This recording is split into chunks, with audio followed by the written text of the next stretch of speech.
এই ছিল এক নিরিবিলি গ্রাম, যেখানে প্রকৃতির কোলে প্রতিটি দিন কাটত এক সরল ছন্দে। সবুজ ধানক্ষেত, কলকল শব্দে বয়ে যাওয়া নদী আর গ্রামের একমাত্র কুয়োর নির্মল জলে জীবন ছিল সহজ ও সুন্দর। আহারে বাবা, আর জল নেই, সব শুকিয়ে কাঠ। এ কি সর্বনাশ হলো! একটানা 3 মাস বৃষ্টি নেই, খাল বিল শুকিয়ে গেল, আর এখন কুয়োটাও। কিভাবে বাঁচবো আমরা? মহাজন তো এই সুযোগেরই অপেক্ষায় ছিল। জল চাই? এসো এসো, 1 ঘটি 5 টাকা। নগদ টাকা না থাকলে জমি বন্ধক রাখো। জলের মতো জিনিস কি আর সস্তা হয়? মহাজন, আমার কাছে তো এখন টাকা নেই, ক্ষেতের সব ফসল শুকিয়ে গেছে। দয়া করে একটু জল দিন। দয়া দয়া করে ব্যবসা হয় না চাষি। যাও যাও, কাল সকালে এসে জমি লিখে দিয়ে জল নিয়ে যাও, নয়তো মরো পিপাসায়। এ কি হলো? আমার ভেড়াগুলোও শুকিয়ে যাচ্ছে। গ্রামের মানুষের কি হবে? বাবা হীরা, জানিস, বহু বছর আগে এমনই এক খরা হয়েছিল। তখন আমাদের গ্রামও শুকিয়ে গিয়েছিল। তারপর কি হয়েছিল ঠাকুমা? তখন এক সাহসী ছেলে বেরিয়ে পড়েছিল এক রহস্যময় ঝর্ণার খোঁজে। বুনো জঙ্গলের গভীরে লুকিয়ে আছে সেই ঝর্ণা, যার জল নাকি কোনোদিনও শুকোয় না। তবে সেই ঝর্ণা পাহারা দেয় এক ডাইনি বুড়ি। ডাইনি বুড়ি? হ্যাঁ রে বাবা, কিন্তু সে ছেলে নাকি তার সাহস আর ভালোবাসার জোরে সেই ডাইনিকে হারিয়েছিল। হীরা, কোথায় যাচ্ছিস তুই? ঝর্ণার খোঁজে। ঠাকুমার কাছে শুনেছি বুনো জঙ্গলে নাকি এক ঝর্ণা আছে। কিন্তু ওটা তো বুনো জঙ্গল, ওখানে ডাইনি বুড়ি থাকে। সবাই তোকে বারণ করেছে। গ্রামের মানুষ এমন করে মরতে পারে না কাজল, কিছু একটা তো করতেই হবে। তুই বরং ফিরে যা। একা যাবি নাকি? তাহলে আমিও যাব। আমারও তো গ্রামের জন্য কিছু করার আছে। আর এই জঙ্গলের রাস্তাঘাট আমি তোর থেকে ভালো চিনি। ঠিক আছে, তাহলে চল। এই জায়গাটায় কেমন যেন একটা গা ছমছমে ব্যাপার। সাবধানে থাকিস।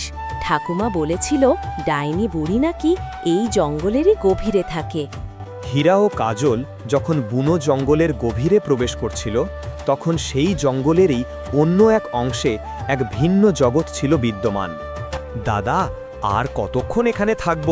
শিকার তো পাচ্ছি না। এই জঙ্গলে কি কোনো প্রাণী নেই? ধৈর্য ধর রাজকুমারী, শিকার কখনো ধৈর্যহীনকে ধরা দেয় না। মহারাজ পুত্র, এই গ্রামের দিকটায় নাকি জলের খুব অভাব। গ্রামবাসীরা বড়ই কষ্টে আছে। ওহ, খরা তো প্রাকৃতিক ব্যাপার, আমাদের তাতে কি করার আছে? আমাদের কাজ শিকার করা। ওরা কারা? এমন রাজকীয় পোশাক। মনে হয় শিকারী। দেখ, কত সৈন্য সঙ্গে। যদি ওদের কাছে একটু খাবার চাইতে পারতাম। ওরা তো আমাদের মতো গরিবদের দিকে ফিরেও তাকায় না। চল, আমাদের কাজ আমাদেরই করতে হবে। এই ছেলে মেয়েগুলো এমন বুনো জঙ্গলে গভীর রাতে কেন? কিসের খোঁজে ওরা? ওদের চোখে কেমন এক অদম্য জেদ দেখছি। এই গ্রামের জলের অভাব কি ওদের এতদূর টেনে এনেছে? সাধু বাবা, প্রণাম। কি চাস বৎস? তোর মনে যে এক মহৎ সংকল্প, তা আমি জানি। বাবা, এই গ্রামের মানুষ জলের অভাবে মরছে। আমরা সেই রহস্যময় ঝর্ণার খোঁজে বেরিয়েছে, যা নাকি ডাইনি বুড়ি আটকে রেখেছে। কিভাবে তাকে হারাব? ঝর্ণা মুক্তির চাবি কোনো অলৌকিক বস্তু নয় বৎস, তা লুকিয়ে আছে তোমাদেরই হৃদয়ের গভীরে। সাহস আর নিঃস্বার্থ ভালোবাসা, এই দুটি ডাইনির জাদুর দুর্বলতা। বনদেবী তখনই সাহায্য করেন যখন কেউ প্রকৃত সৎ ও নির্ভীক হয়। এই সামান্য গ্রামের ছেলেমেয়েদের এত সাহস! ওদের সরলতা আর সংকল্প আমাকে ভাবাচ্ছে। আমার কি উচিত নয় এদের সাহায্য করা? আমার রাজ্যের মানুষ যখন কষ্ট পাচ্ছে, তখন শুধু শিকার নিয়ে ব্যস্ত থাকা কি ঠিক? আরে, কারা এসেছে আজ আমার ডেরায়? ঝর্ণার জল চাই বুঝি? তোমাদের সাহস দেখে আমি মুগ্ধ। কিন্তু এই ঝর্ণা আমার জাদু দিয়ে বাঁধা। তোমাদের সাধ্য নেই একে মুক্ত করার। তুমি যাই বলো ডাইনি বুড়ি, আমরা ভয় পাই না। আমাদের গ্রামের মানুষ জল ছাড়া বাঁচতে পারবে না। আমরা এই জল নিয়েই যাব। আমাদের সাহস আর ভালোবাসা তোমার জাদুর চেয়ে অনেক শক্তিশালী। এই গ্রামের মানুষের ওপর এত অত্যাচার আর নয়। আমি তোমাদের সাথে আছি। এই অন্যায়ের বিরুদ্ধে আমি তোমাদের সাহায্য করব। আমার জাদু কেউ ভাঙতে পারবে না। ভয় পাও, ভয় পাও।